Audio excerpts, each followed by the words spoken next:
বিসমিল্লাহির রহমানির রহিম। আমার আজকের আলোচনার বিষয় হচ্ছে পাস্ট কন্টিনিউয়াস টেন্স। আমি কম্পিউটার স্ক্রিনে চলে যাই।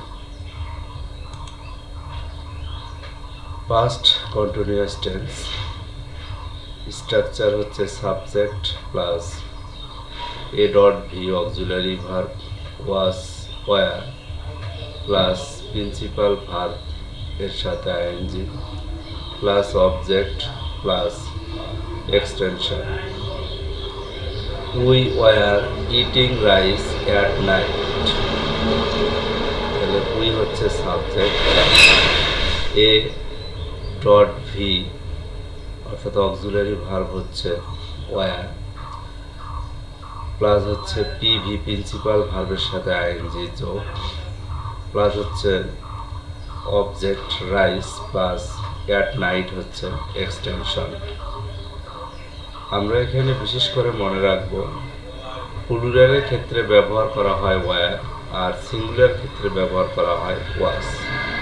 এখানে উই হচ্ছে প্লুরাল, এই জন্য ওয়ার ব্যবহার করা হয়েছে। আর পরের উদাহরণে he was starting the work at a time. আর পরের উদাহরণে এখানে ব্যবহার করা হয়েছে এটা হচ্ছে থার্ড পারসন সিঙ্গুলার, এই ক্ষেত্রে ব্যবহার করা হচ্ছে ওয়াজ। তো প্রথম উদাহরণ হচ্ছে we were eating rice at night, যে আমরা রাত্রে ভাত খাইতেছিলাম। He was starting the work at a time, সে ওই মুহূর্তে বা এক মুহূর্তে কাজটি শুরু করতেছিল।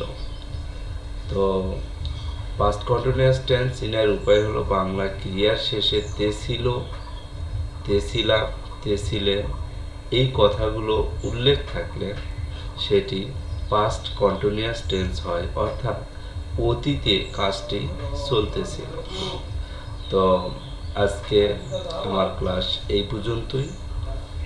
সকলকে ধন্যবাদ।